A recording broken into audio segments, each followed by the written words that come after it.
It is an honor and a privilege. Let's show Governor Paterson our support. Our great Governor, David Paterson. Every year, probably for the last 15 years as a state senator and then as minority leader and as lieutenant governor, we always had an event for Women's History Month. And we always gave about 6 or 7 awards to women in different fields. And then we took one of them and called them Woman of the Year. And so it was that my first year to have such an event, we moved it from the Schomburg Library in Harlem to the Red Room in Albany, New York. And we chose as our Woman of the Year a woman named Judge Sonia Sotomayor. And at that event, and I don't really know what possessed me to say this, but I just mentioned that if President Obama happened to be watching, then was ever looking for a Supreme Court judge, that we had a candidate for him we thought would be marvelous. Well, I don't know whether or not President Obama saw the press conference, but I'm so happy that Judge David Souter saw the press conference and stepped down so we could speed up for confirmation. So now that President Obama has nominated Second Circuit Federal Judge Sonia Sotomayor to the United States Supreme Court, all I can say is quiero felicitar a juez Sonia Sotomayor es un orgullo para nuestra comunidad.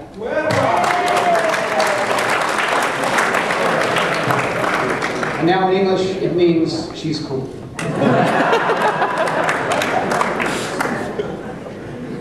Michael Steele. Did anyone know who Michael Steele is? Oh, I'm sorry.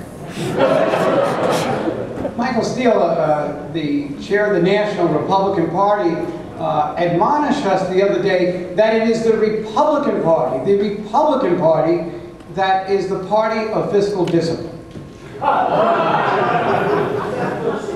So, and then? Yes. Well, all I can say is I will believe it when I can see it.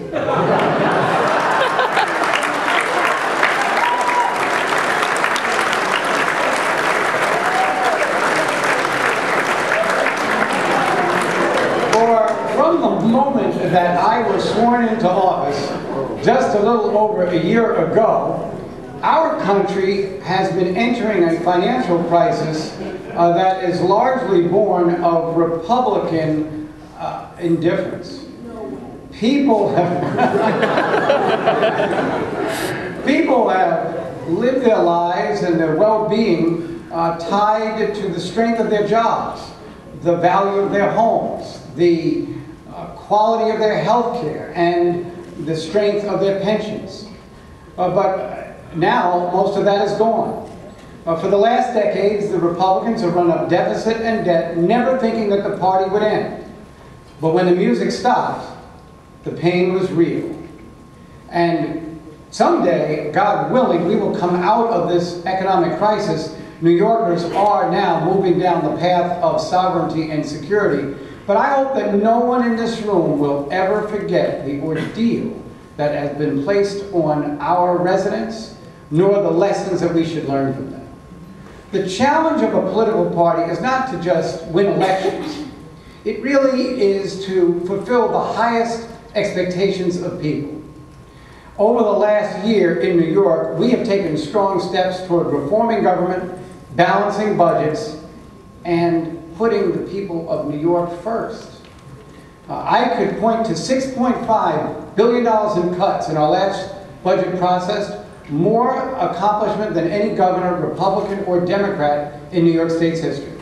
At the same time, we cut $2.3 billion from Medicaid inefficiency and waste, which is over twice what we have ever cut before. But just cutting spending and waiting for a better day is not what New Yorkers expect. New Yorkers expect really what is a better government, and that's what we're going to give them.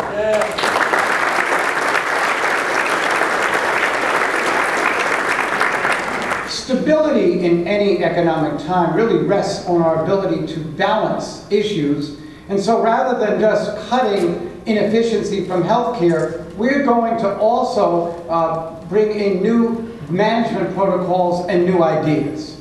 We are going to replace high inpatient costs with what will be priority and primary care, along with preventative care. This week I have introduced what we feel is landmark health insurance forums that will expand COBRA coverage, that will ban unjustified rate increases, and will speed up the delivery of care. We are hoping in our whole idea of balancing processes that we can invest in high-tech innovations and job creation, while at the same time limiting tax breaks for those companies that do not create businesses. We will diminish the size of prisons when they are half emptied and cut down on state buildings that are not being utilized, but we will increase funding for food stamps and for senior services.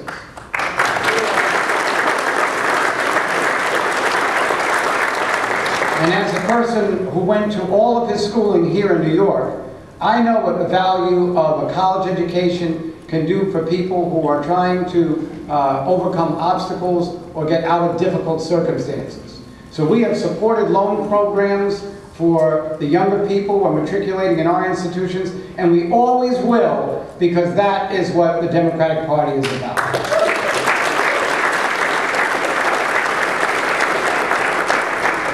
When I make decisions as governor, I think about what is going to be in the best interest of all New Yorkers.